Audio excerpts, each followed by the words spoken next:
Welcome back to Your Ag Empire, where we roll up our sleeves, dig in the dirt, and uncover the secret to success in the world of agriculture.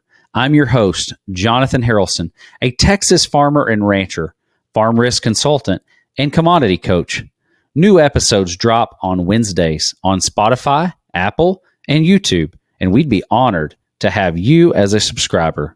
Welcome to another episode of Your Ag Empire. I am your host, Jonathan Haralson, and today we have a special guest, my wife, Holly Haralson, who is also in charge of Pharmacist, and we're going to talk about that. Holly, give our listeners a little bit about your background. Are you an ag girl? I was raised by an ag teacher. I quickly learned being the product of an ag educator is quite different than being the product of production ag, but I still feel like I got to witness and see a lot of it growing up in a lot of unique situations. And then, of course, being married to a farmer has opened my eyes to a whole lot more. And obviously through this adventure, we've gotten to experience all kinds of ag all over the country. So that's been neat and cool to watch and witness. And so I would say maybe now I am, right? Does that give me the green check mark? Absolutely. Now, after high school, you went to Texas Tech, and but you weren't an accounting major. What did you actually do?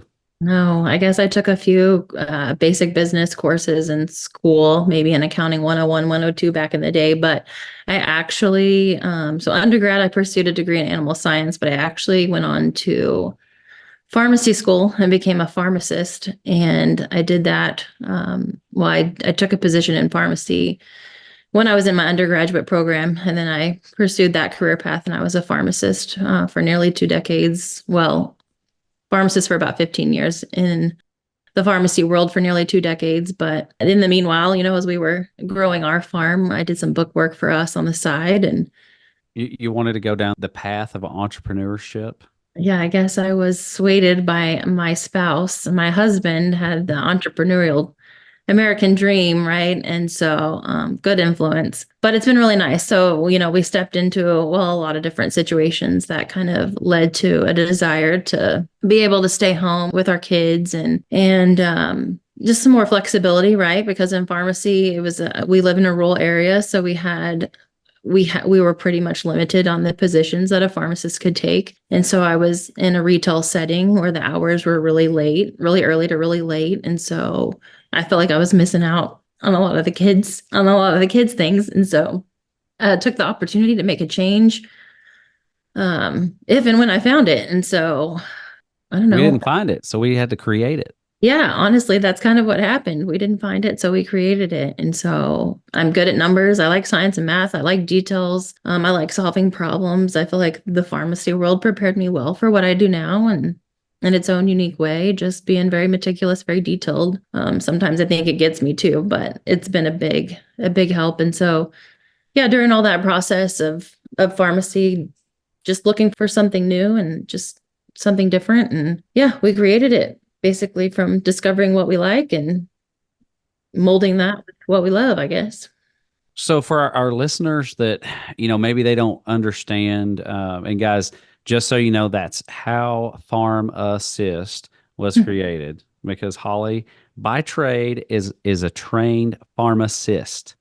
But she's here to assist you now on the farm, and that's what we've been working on. So, if you could summarize, what does it look like? What does the pharmacist program consist of? I mean, I know you do a couple of different things. Like I know you train. I would say it's hard to say what all it contains. It entails a lot of things, right? So I feel like when I first stepped out, I had this envision of doing totally done for you books. That was kind of my wheelhouse, just kind of take it off your plate, right? And that's still something I do and love to do. I've kind of leaned into more training, so that's a piece I offer now. So let's say your farmer has a farm wife or someone in the office, then they want to know how to use their QuickBooks or they want to know how to run their payroll, then I can step in and help assist or teach that particular individual how to do that. So I think Just the whole pharmacist program. We have basically training where we can walk you through it, handhold you, maybe even suggest. Maybe you don't even have QuickBooks. Maybe that's intimidating, right? We can walk through setup. We can walk through just how to incorporate it into the day-to-day workflow or monthly workflow or quarterly workflow, right? Because we all know it's not our favorite thing to do. And then we can also do some, training sporadically if you want, or on a more regular basis. And then we go all the way to what we call full court press, right? Where I totally just take it on for you. It does involve a lot of communication. We just got to be in constant contact. But what that entails just managing your financial. How does that even look for you to like do the books for someone in Kentucky or Indiana or Iowa? Like what Yeah. does that even look like for you to consistently keep track of that, and like what kind of communication are we looking at if someone wanted to seek out your services? Yeah, so it's really nice, and why I do utilize QuickBooks Online, and that's primarily why I utilize it. It's a cloud-based accounting software that we can access from anywhere. So you can access it sitting in Kentucky, and I can access it sitting here in Texas where we live. We can even have a conversation over Zoom similar to this, review your books even at the same time. But what usually happens, right, is we'll meet, we'll get all these things set up. We'll get access to your financial data via statements or access, or, we talk through that kind of in our initial meetings and discussions. And then I basically do what I do on my end here in Texas, and then we'll meet a minimum once a month, if not more often. And then, yeah, you shoot me basically items requested through email or through another software that we utilize just for security and privacy to collect all that information. So yeah, basically anyone can be anywhere in the US, and I'll be here in Texas, and we communicate via Zoom and email. And the beauty of the digital age is, yeah, you can have anyone do it pretty much from anywhere. So you and I, we share several clients that I work with Empire Ag, but also, I mean, you've got some of your own. Have you seen a difference? Like, so I know we've talked about this before. Like sometimes women take on this role of trying to do the books on the farm, and it's frustrating, it's daunting, and in a way, it's like they're trying to find that identity where they can link themselves to the farm, but it may not be their cup of tea. You've seen that. How have you ever worked with anybody like that? Has kind of fallen into that category, and maybe like you help them out or help them through that situation, and then they decided it's just best if you take this and run with it. Yeah, I feel like I've seen, honestly, probably the whole gamut. I've seen some that maybe they were like me, maybe they wanted to step off of an off-farm job Hmm. and help on the farm. And so they'll step into doing the books, but they need a little assistance figuring out what that looks like and how that works. So we can work through that together, right? But then I've also encountered maybe they were already there and they just don't love it. Maybe they needed a little training, right? They just needed a little education. So we can talk through some education, and maybe that's just a confidence thing, right? They just needed some confidence in it. And so I've done some training, and then they're like, okay, I can do this. And that's okay. Like, and then I've gotten those that they're like, I just totally don't want to do it. I want to offload this. This is not my cup of tea. It's Sure. not what I want to do. It's not what fills my cup. And so, yeah, then I'll take it off their plate and I'll do what we call, the full court press services. And I just take it off their plate for them. And what's been nice about that is they've already been in it. And so they're wonderful resources to ask questions to. Because sometimes I've discovered that the men aren't always available and or don't want to answer the questions, right? Wink, wink, husband over there. And anyway, Hey, don't be throwing me under the bus. it's been so I feel like I've kind of seen all kind of three scenarios. I'm sure there are more, but those kind of three situations come to top of mind. But also, um, I've also seen situations where they've just totally offloaded it to another individual, like not even to me, like maybe they hire an office manager or a farm manager, and that person has interest in it. And so a lot of times I'll work through some training with them. You and I talked about that, and there are some advantages, and I think for some farms it is great if they have that office manager that's inside the operation. Like I think it's a great thing. Like you and I talked about, they have all aspects of that farm within their grasp. They see the folks coming in and out of the office. They know what's happening. Is there an advantage for them being on the ground to kind of handle that in house? Yeah, I know that the discussions that we've had, no one's going to know your operation better than you do, right? And so maybe it's not you. Maybe you, Jonathan, can't do the books because you've got 500 things to do, right? Planting, harvest, like Yeah, I all don't the even things. I don't even want to log into QuickBooks. Yeah, Holly, yeah, give me a report on X. That's what I want to know. I don't have time to look at that. I don't. yeah. Yeah, and I think that's obviously understandable, but it's still important that we're looking at our numbers, right? So then we try and maybe it's our spouse or that wants to handle that. So that might be where the partner comes in and runs the books. And if not, I've seen a lot of times where they have hired like an office manager or a farm manager, and I have found that has been wonderful, like so wonderful because they're on, boots on the ground as close as they're going to get to the farmer, if you will, in terms Mhm. of asking questions. And so I feel like that particular scenario has just been really impressive and eye-opening to me to like watch unfold because they have, I would say, a little bit better access to that person just because they're in the office, either on the farm or in the office with them Yeah. more day to day. Even though we have a great setup here to be able to communicate, I just feel like, boots on the ground, they just know the operation really well. And so it's been really interesting to watch that unfold. And I think it's just a great all around situation for those folks that can have that. And I'm sure they're doing more than just books for them. And so I feel like they have this multifaceted individual on the farm that's being able to fill a lot of shoes, but is also just really in tune with what's happening on the operation day to day. I've got to commend one of our producers that um, started out. I mean, he was really trying to get his numbers lined out and be actively involved in that business side of things, but it was such an awkward transition for him. Like he that's not his thing. That's not what makes him tick. Yeah. And so he hires an office manager Mhm. slash business controller that is now kind of helping him on the things that he is not that great at so that he can go back and he can be a great agronomist.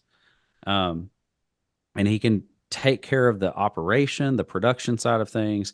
And I've kind of watched that flourish. And a lot of us, it's kind of swallowing that pride, that we can do all, um, and being able to say, yeah, maybe somebody else can do this job better. I still need to be involved in the decision making. I still need to be involved in the reports and how those look and how our business is moving forward. And I've really kind of watched that over the last 6 months to a year. And I got to commend that individual because I think us as farmers and ranchers try to wear too many hats. And bringing someone like yourself in or someone on the farm can really elevate our operation. So tell me about like, because you've kind of worked in a capacity, I kind of classify it as you being a CFO, where you go in and measure their finances, like kind of, guys getting ready for a bank renewal. Holly, what does that look like? Can you help me? Can we have reports? And it's QuickBooks. I mean, it's really for my accountant or tax professional, not really what my banker's looking for. Where does that mesh? Yeah, it's I know that's interesting. a lot to unpack, but go Yeah, it's ahead. a lot. It's a lot to unpack. It's just, yeah, these are things that come up all the time. And so QuickBooks, it's a great tool, right? And I feel like if you're at ground zero and you have shoe boxes full of receipts, then getting them into just an Excel spreadsheet or QuickBooks. That's step one, right? So let's tackle that. Um, I think where you're headed is, yeah, we've got all that. We've got all that done, right? We've got to take it in baby steps. But once we've got all that done, what do I do with all this information? I feel like that's the question I get a lot. So Mhm. we've done all this work. We've put all this into QuickBooks.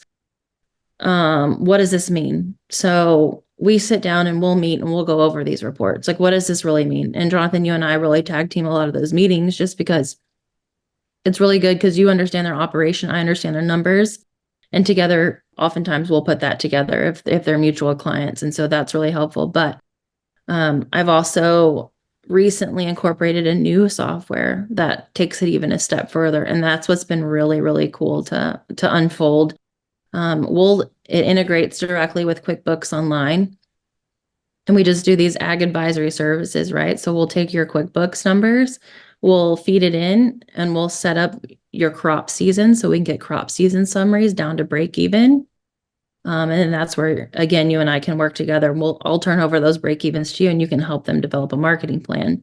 But within that, as far as back to the bank renewals, when that information feeds in, we're also able to pull in the actuals from your accounting software, so QuickBooks Online, and forecast. So we just did like a 12-month forecast so that he can go in for his renewal. So I've got actual information to date, January, February, this particular one, January, February, March. Mhm. We forecasted the rest of the year. Um, and then he was able to take those forecasts into his banker as well as the crop season summaries from last year and our projections for next year. So he's got his entire data per bushel, um, how it went, what he's projecting to do next year. It breaks it down per acre, per bushel. So Anyway, we it's can pretty dive fantastic. into Yeah. however deep we want to be on these reports. Yeah, exactly. It's pretty fantastic. And so, just as far as like looking at it all, I think that's where I think it really comes in terms of what do I do with this information? Hopefully this makes sense to them and that we can look at the overall reports and yes, bottom line, like how are you doing? What's my net profit or, or what year over year, what can I look at like to make a change? Finally getting all this stuff organized out of receipts and shoe boxes into reports is one thing because that's fantastic. Now I can see how I'm doing. I can compare it to last year's data. I can see my bottom line now because more than likely it was all in my head, right? I feel like I had heard that a time or two. It's all in my head and I just know. And so we're getting it on I've paper, never but said that ever. you've never said that. Yeah. No, I've And never so said now we're that. taking it even a step further. Not only are you going to know, like, where am I at? It's not just on your head, it's on paper now. Now we can actually take it forward and we can forecast and project. Prime example, you got me some reports on one of our clients, and he and I were talking about like how to create generational wealth. How do I evaluate my business? How do I make changes to where I can start adding, adding acres? Maybe it's acres, maybe it's money, maybe like there's whatever drives you. Hmm. We've got to make changes in the business or we're not going to get the results that we're looking for. And so we were able to go through these reports. We were able to look at his net operating percentage. And I think he came in at like a 14%. But his goal was to hit that 20 or 22%. Like what does that equate dollar wise? And so we were able to use these reports that were very easily read, um, and come up that he needed to come up with $57,000 in savings to hit that goal. And it doesn't sound like a lot. Like when you look at the scope of a million and a half in operating that's flowing in and out, but uh, it's kind of interesting how we as ag producers we get so bogged down in the production side of it that we don't realize the power of these reports on identifying those Yeah, areas. exactly. It's exactly what you just said. How was he ever going to know that that number was actually 14% if it was all in his head? I think it's also just some validity and some confidence when you actually get the numbers on paper and it's like it's not that bad, or maybe it is that bad, But Well, if you and I got that think too, 14%, how are you ever going to get better, right? And so we have to measure it. If we measure it, then we can make it better. And if it's bad and we can still measure it, then we can make it better. And I just think having the data, it helps us get to a better spot. It helps us market better. It helps us create generational wealth. It helps us create savings. I mean, it can go down any particular avenues, but you just have to know, the numbers so that you can make those changes to the business so that you can create the generational wealth. How in tune with the numbers do you think farmers in the US are? Oh, probably not very at all. Just based on the ones I've worked with. Well, it's pretty interesting. I feel like I've probably seen a stretch of like I have no idea to I'm pretty in tune. But they may not be on paper. And so I think just getting it down and organized is a whole other situation. But overall, in general, I don't feel like many probably really know their numbers. And so hopefully that's a place where we can come in and help. And maybe that's helping them figure it out themselves, helping someone else do it, or us doing it for them. And we're happy to help in any of those particular situations.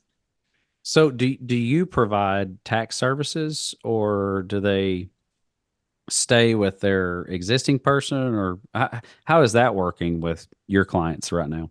Yeah, so I am not a CPA, so I am not not that you have to be a CPA to file taxes, but the tax realm is just not my love and my passion, so it is just not something that I do right now, but what I do is I work with your tax professional. So if you have one that you know and love, then we'll work together to get your information to them. If you don't have one that you know and love, we have one that we can recommend to you. Um, but all that to be said, I do try and keep in contact with the tax professional so that we're always on the same page with reporting and timelines and things like that, so that we can get that to them when they need it. Gotcha. That's interesting. You kind of got your plate full over there. Yes, it is full. So guys, one thing that you're probably asking, I can tell you, Holly's worked with over 100 uh, agribusiness professionals, farms, what have you. One thing that I thought was interesting, the more that we've gotten into this, is that most farmers and ranchers, on average, how many businesses within the business do you say most of them have? Yeah, that's a good question. I would say I find that most of them don't just have one. Um, I would say on average it's two to three, and then some increase, up to five or six. And then sometimes they're just running it under one entity, right? Maybe they're running multiple businesses under one entity, and that's totally fine. But what's cool about what I do is I can track them all separately if need be. So let's say we had a farm and we do hay, cattle, and row crop, even if it's all under one entity, I can track those separately if you'd like. But if they're actually true three individual entities, I can track those separately too. But back to your question, I find that most are never doing just one thing, right? Um, Mhm. on average, I would say they're usually running multiple entities, and I'm usually tracking, I would say two to three on average for each person. So, Gotcha. That's been something that I personally have wanted to track because sometimes I feel like, whatever the separate business or entity that we're working under that we spend 80% of our time on might not be our most profitable. And I mm, think if we can truly measure those businesses, each and every one of them, it gives us an opportunity to make decisions because if you're wasting 32 hours a week on the trucking business that you're not making any money on, why aren't we doing it? And yeah. could we spend that time on the row crop side being a better agronomist or doing something else or finding another cash flow niche? And I think that's kind of been an interesting thing that I've watched as you have done this with other clients, and we've been able to see um, things that people thought were the big money driver for their business, and Mhm. it Yeah, was and actually losing. what's nice about that is now again, it's been organized and it's on paper, and now they go see and they grow that thing. And so maybe it was trucking. Maybe that's where they spend more of their time now, or have found a way to make it more profitable. But definitely when you get numbers on paper or things on paper, it opens your eyes to a lot of things. And so They whatever don't that may be. necessarily correlate with what Yeah. story you have cooked up in your head, maybe. Yes. Yeah, I think That's yeah, I mean, that's honestly generally the case, but yeah. I know. I think everybody kind of struggles with that, and I mean, the books. It's just not been it, for most people. I mean, we. I was halfway organized as a producer. I mean, I had spreadsheets out the wazoo, but I didn't have everything in QuickBooks, and until Holly took everything away from me and told me I wasn't allowed to mess with it. Um, that's the only way that we've been able to kind of get things cleaned up. And it makes it so much easier when you go into a bank renewal and you know what's going on. Um, Holly, we worked with a couple guys that were having some struggles, in being able to identify that. I mean, how important, uh, you heard those conversations that we had with the bankers. Yeah. Uh, how important was that to be able to tell the story, even if the story is grim? We're able to explain, have a plan. We know what's going to impact our numbers. I mean, you were part of that process. What did you think and on how some of that went?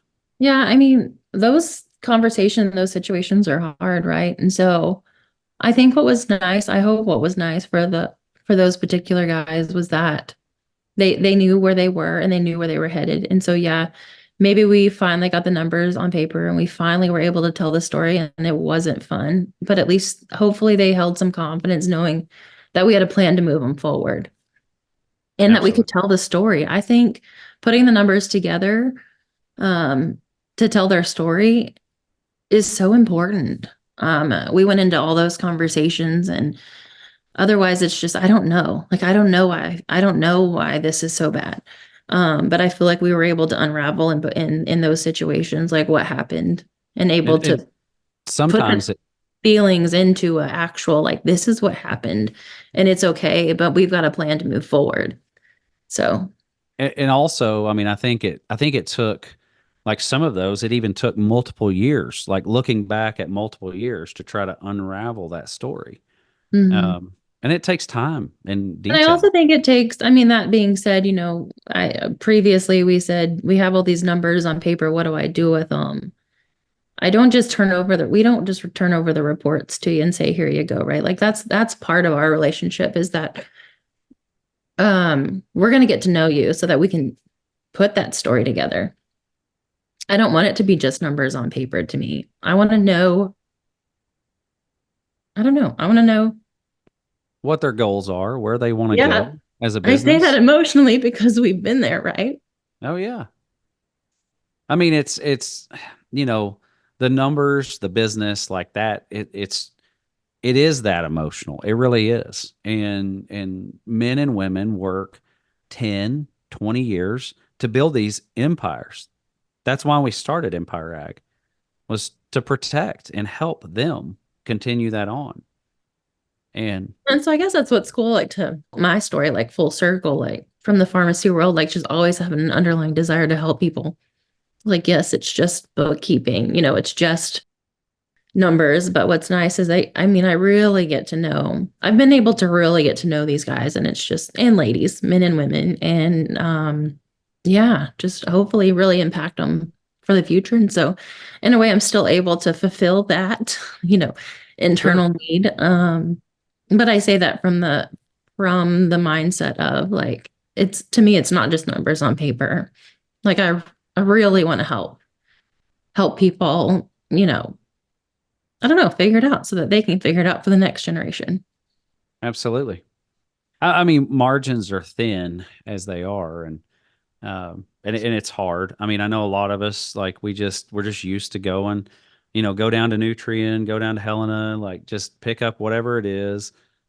Don't even care what the price is because it just, I'm gonna have to use it anyway to grow the crop. And but being able to have that plan, have that forecast, really hone in on what prices are happening. I mean, I know, Holly, you and I, um, good example of having some more eyes looking at financials. We were able to find two, one that was like a $38,000 overage on some inputs that were billed out. That, to me, when you asked me about it, and another client, it was like 78,000 bucks. But it just, to me, it clicked, and I was like, that's a lot per acre to be spending on Yes. Yeah, so chemicals. that's what's nice. I guess pulling it back to like the full reporting, when you get that per acre and per bushel number, especially when you're, looking back at old crop, like we're just in a season right now in this particular time where we've got old crop and new crop we're talking about, right? But in that particular person, we were looking at old numbers and we were like, this number is just really high, right? And so we were able to go digging and turns out there was some issues. And so that's just what's really nice about someone else looking at it for you. And granted that would have been caught, I think, along the way if we had been doing that particular person's books at that time. And so hopefully we would have caught it at the time. So we were doing like a cleanup and putting numbers down for them. And we were like, I think something's up. And so yeah, we were able to catch that. And so things like that are definitely fulfilling on my end in terms of catching it and hopefully saving somebody some blood, sweat, and tears and all the things. And I think it goes back to it's like marketing.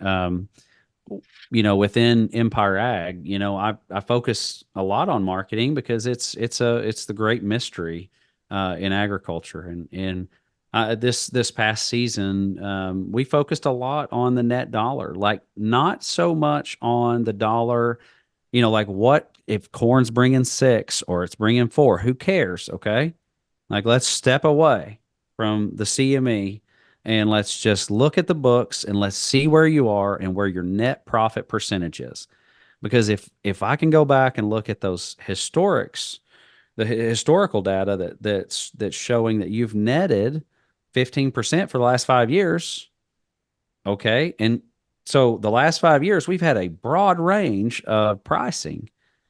But at the end of the day, if today we're setting at 18 or 19 or 20%, if I can give you a 5% raise, it makes it a little easier to do this marketing on my I feel end. like I feel like you're going back and talking to yourself 10 years ago, right? Because I feel like we went through this very same scenario. I mean, I feel like honestly, this is probably part of our story of how we got here was um numbers in your head and we were trying to put them on on paper. And we Oh needed to yeah. know your break even so you could market everything better, right? And so we Oh just yeah. didn't know it at the time. And so you had a really cool skill for marketing that I still to this day don't know that I fully understand or can wrap my head around, but even your ability to market, it was like, I don't know what I'm marketing towards if I don't know my baseline, right? That break even. And I feel like that's where I came in to fulfill hopefully a gap or a void was if I can help figure out the break even, then you can move them forward and help them actually market to a profit. And I feel like that's what before, if they didn't know that, they didn't know what they were shooting for. And so they were always shooting for it's got to go up because I need that much more, or I need more, and instead of maybe being able to lock it in, when it was actually a built-in profit already and not risk the downfall. And so I feel like, yeah, if we could go back and tell our own selves 10 years ago this same information, it would have, I don't Been a know. lot better. We basically created what we needed, right? So Exactly. I mean that's exactly what Empire Ag was built on. Pharmacist was built on. And yeah. guys, there's a lot of tools out there, and I know you can get on our website, www.youragempire.com, and you can book a call with Holly or with myself, and just a discovery call. If we're a fit, we'd love to work with you. Um, I know that Holly's got a lot of different arrangements with different clients because there is no one size fits all. And you could basically say Pharmacist is a boutique uh, accounting group doing bookkeeping and different various activities. I mean, our goal is for you to have a strong business, um, all aspects. And All that to say, you did just say group, and I just have to throw it out there. I do have a wonderful team member. It's not just me. So absolutely, no, you have a wonderful team, and over they're here on the very accounting side, besides my husband on the Empire X side, yeah, I have a team member, Amanda. She's been fantastic. So there's two of us over here that help navigate and from a communication standpoint. I mean, it's been prompt and Like if somebody signed up for you and Amanda's service, like could they expect to talk to you weekly or? Oh, I feel like we're probably in contact with everyone at least weekly, but they know that they have, I hate to say unlimited access to it, right? But I mean, really, it's unlimited access to us. We do have families we try and tend to, but I mean, they can, emails are pretty much always open. Well, I know like some of the guys, like they'll send you a Voxer and it's got whatever details they were just it. Not that you got to do it right then and there, but Yeah, I mean, I get messages anytime, all the time. So if you're an early riser and you want to shoot me your receipts or your, deposits or a record of something that's happened or a note, yeah, send it my way. And we address it, just as soon as we can. And so I also have the night owls, right? So I get things kind of late at night, and that's fine. I just tend to do it the next morning. So sure, we pride ourselves in being able to get back to you, within 24 hours, but it's usually honestly quicker than that. that's great. Well, Holly, I don't think this will be the last time that you're on the podcast. We're going to see what our listeners say. This may be the best viewed and listened podcast that we have. So, but we're definitely going to have you back, and we may cover some different topics. But I want to thank you for coming. If you had one tidbit of advice for farmers and ranchers, what would it be? I feel like that's supposed to be like know your numbers because, right, that's what matters. But to be honest, I'm get emotional. This is probably should be cut. That's okay. um, yeah, no Jesus. No Jesus. Absolutely. There's more to life than just business and burying your head in work. Sometimes the true purpose gets lost. I want to thank you for being on, Holly. And that is it for this episode of Your Ag Empire. Guys, tune in, subscribe, like, help us out on building the following that we have here. And with that, I want you to be good or be good at it.